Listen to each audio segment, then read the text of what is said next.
Hello, everyone, and welcome to another great lesson here at English Pod. My name is Marco.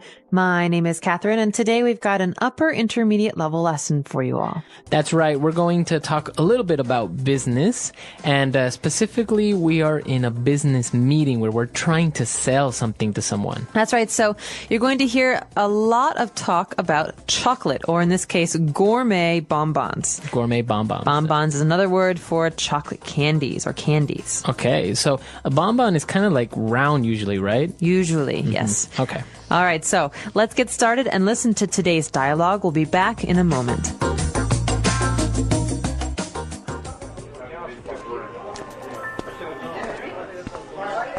I'm glad you could find time to meet with me, Mr. Johnson. I can't think of a nicer environment for our meeting today. The ambience here is lovely. No problem. If possible, I always combine business with pleasure. Now let's hear more about these chocolates you're offering.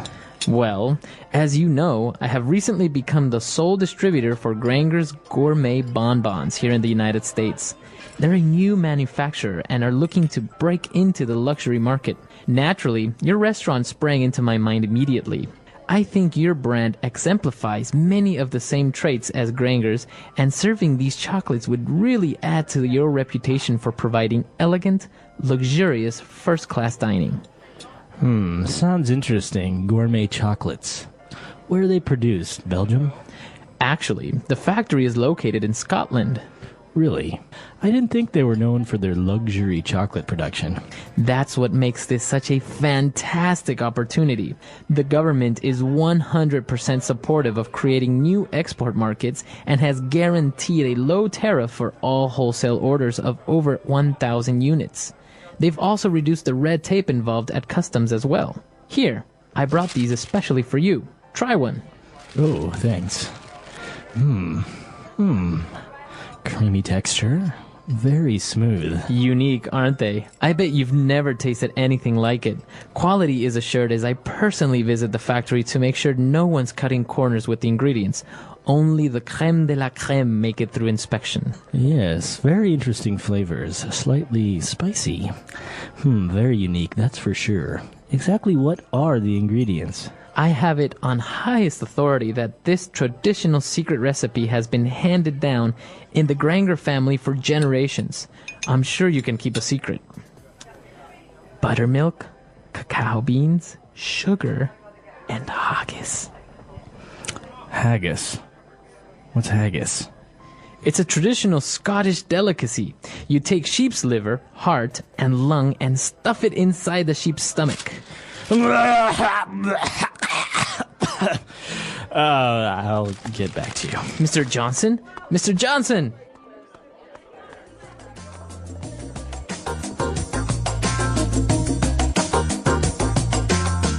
All right, we're back. So a lot of interesting vocab there. The guy was trying to convince him about these chocolates, but it turned out to be something a little bit strange, and we'll talk about that in a little while.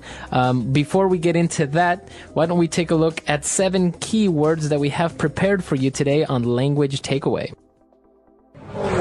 Language takeaway. Okay, so we've divided language takeaway into 2 parts today. The first part is all about business and manufacturing. So what's our first word, Marco? All right, so the guy talked about being the sole distributor for this company called Granger's Gourmet Bonbons. Okay, a distributor. Okay, this is a person or a company, and a distributor is someone who distributes or sells a product, right? Right, so the factory will make them. He will get all these goods from the factory, and then he will be the one that gives it to the different retail stores. So he can have many clients, and he is the main person who you get it from. So obviously they don't get it directly from the factory. Okay, so this person, a distributor or a company, is in the middle of the transaction. On one side there is the manufacturer, and on the other side there is the retail market or stores. Exactly. And as you said, that's our second key word today, manufacturer. Okay, manufacturer, again, is a person or company that makes a good. So, for example, a television manufacturer makes TVs. It's like a factory. Exactly. So they manufacture things, they make them. All right.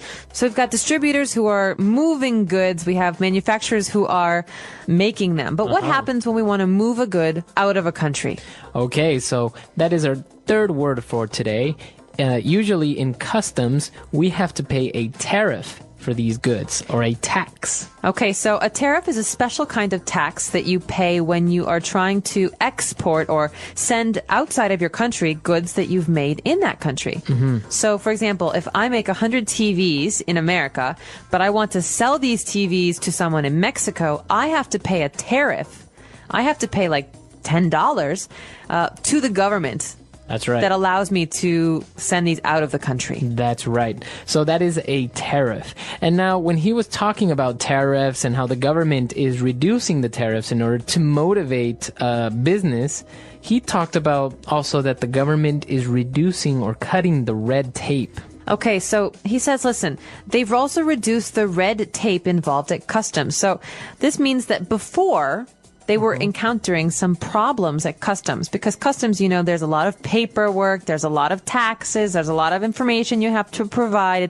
It's a hassle. It's a lot of work. A lot of paperwork. Right. So this kind of paperwork, bureaucracy, this is called red tape in English.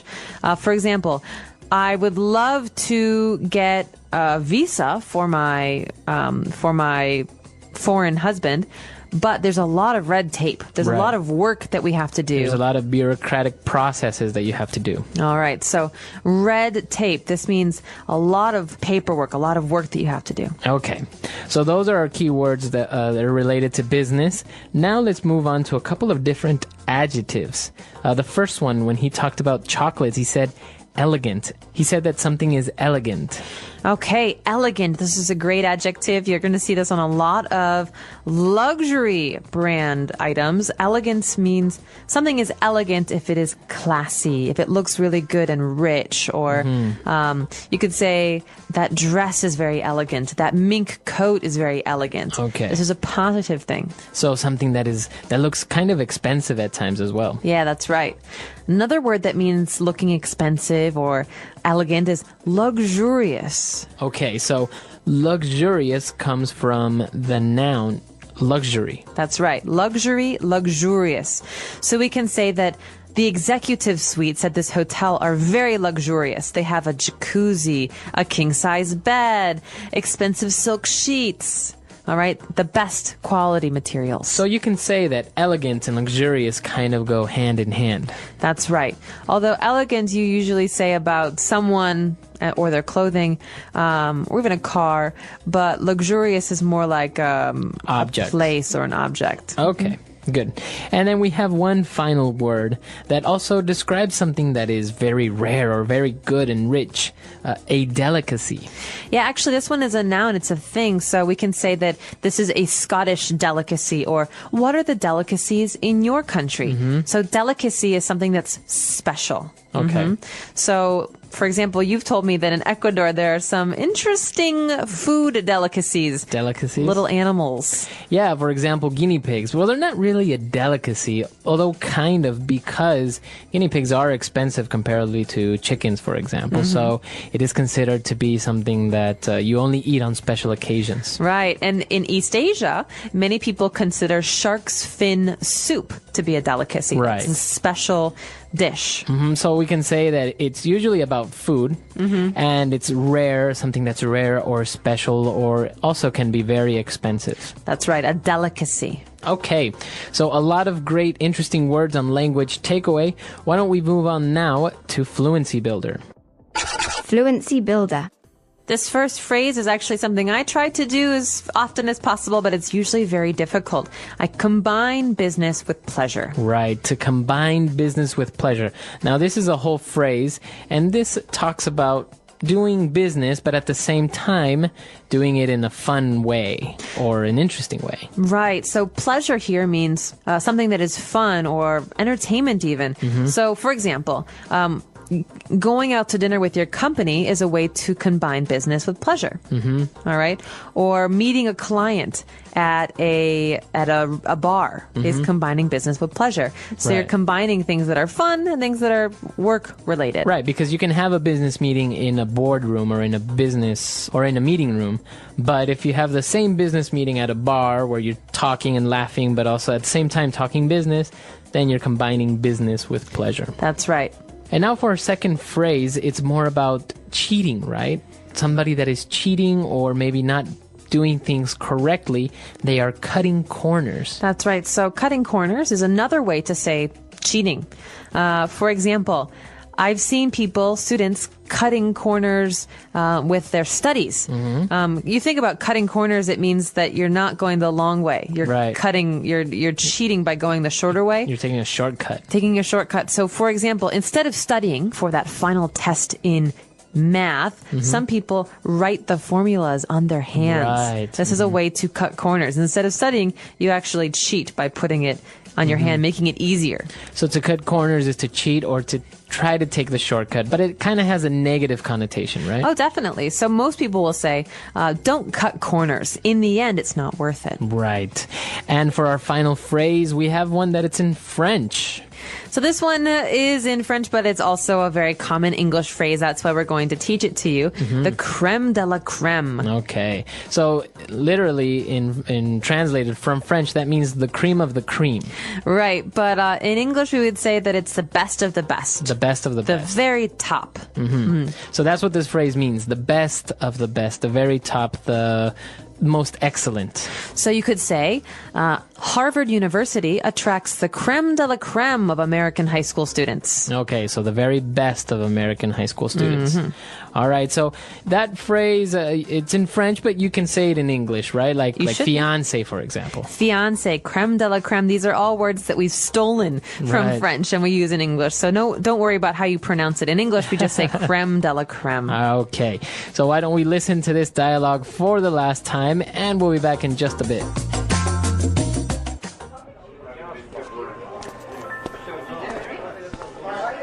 I'm glad you could find time to meet with me, Mr. Johnson. I can't think of a nicer environment for our meeting today. The ambience here is lovely. No problem. If possible, I always combine business with pleasure. Now let's hear more about these chocolates you're offering. Well, as you know, I have recently become the sole distributor for Granger's gourmet bonbons here in the United States. They're a new manufacturer and are looking to break into the luxury market. Naturally, your restaurant sprang into my mind immediately. I think your brand exemplifies many of the same traits as Granger's, and serving these chocolates would really add to your reputation for providing elegant, luxurious, first-class dining. Sounds interesting. Gourmet chocolates. Where are they produced? Belgium? Actually, the factory is located in Scotland. Really? I didn't think they were known for their luxury chocolate production. That's what makes this such a fantastic opportunity. The government is 100% supportive of creating new export markets and has guaranteed a low tariff for all wholesale orders of over 1,000 units. They've also reduced the red tape involved at customs as well. Here, I brought these especially for you. Try one. Oh, thanks. Creamy texture. Very smooth. Unique, aren't they? I bet you've never tasted anything like it. Quality is assured as I personally visit the factory to make sure no one's cutting corners with the ingredients. Only the crème de la crème make it through inspection. Yes, very interesting flavors. Slightly spicy. Very unique, that's for sure. Exactly what are the ingredients? I have it on highest authority that this traditional secret recipe has been handed down in the Granger family for generations. I'm sure you can keep a secret. Buttermilk, cacao beans, sugar, and haggis. Haggis. What's haggis? It's a traditional Scottish delicacy. You take sheep's liver, heart, and lung and stuff it inside the sheep's stomach. I'll get back to you. Mr. Johnson? Mr. Johnson! All right, we're back. So now this Scottish delicacy. What is this haggis? Haggis. Haggis. Okay, haggis. I've never actually eaten it. It does sound pretty disgusting. It's a Scottish delicacy that I think involves stuffing. Like what? What do we hear? Pig liver? Let's see this again. So basically, you take a sheep's liver, a heart, and a lung, and you put it inside the sheep's stomach, and you serve that. So it's You kind cook of it. Yeah, you cook it like that. You cook it, and so it's like all the insides of a sheep. Yeah. It kind of sounds disgusting, but I'm pretty sure it tastes pretty good. Because it's a Scottish delicacy, good. so. Yeah, I don't know. Although I cannot imagine eating it in a chocolate. This is disgusting. I've heard of countries where they take chicken, they stuff it with something, like they have a stuffing, and then they put the chicken inside a goat, and then the goat inside a bigger animal, and then they cook all that together. Oh, wow. And then you have you have this amazing, obviously it's huge. They use these big brick ovens to cook them. But you have this platter with like 3 different types of meats. Oh, wow. We have that in America. Really? It's called a turducken. Turducken. Turkey, ducken, turkey, duck, and chicken. So you have a chicken inside of a duck, which you put inside of a turkey. Turkey, wow. And you bake it. Wow. Yeah. How does it taste? Delicious. It's a very See? special taste. Exactly. The English Pod Audio Review. Listen to the meaning, then say the vocabulary word. The atmosphere of a place. Ambience. A person or business that sells to retail stores. Distributor. A company that makes goods. Manufacturer. Enter quickly. Break into. To appear or come into being quickly. Spring. Sets an example, a demonstration. Exemplify. A characteristic feature or quality. Trait. Place where goods are made. Factory. Famous for, easily recognized. No. A tax or amount of money to be paid. Tariff. The sale of goods in large quantities. Wholesale. Procedures required to gain bureaucratic approval. Red tape. To do something in the easiest or most inexpensive way. Cutting corners. To pass from one family member or generation to the other. Hand down. Made of sheep's viscera, minced with oatmeal and sweat. Haggis. To pack tightly, to cram inside. Stuff. Let's try that faster. The sale of goods in large quantities. Wholesale. Made of sheep's viscera, minced with oatmeal and sweat. Haggis.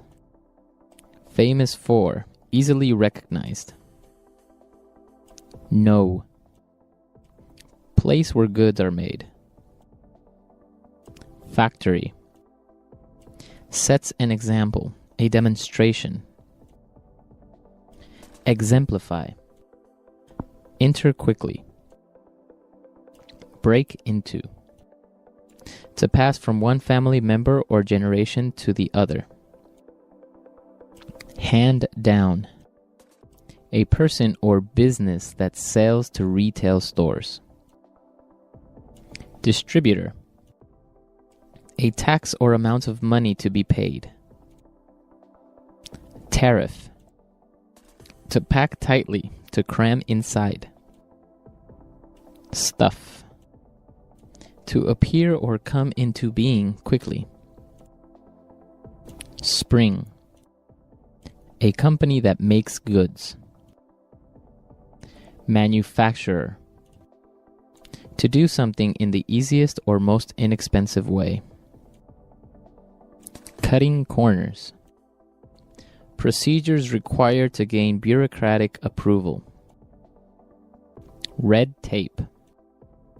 A characteristic feature or quality. Trait. The atmosphere of a place. Ambience. Exemplify. Exemplify. Exemplify. Wholesale. Wholesale. Wholesale. Red tape. Red tape. Red tape. Cutting corners. Cutting corners. Cutting corners. Hand down. Hand down. Hand down.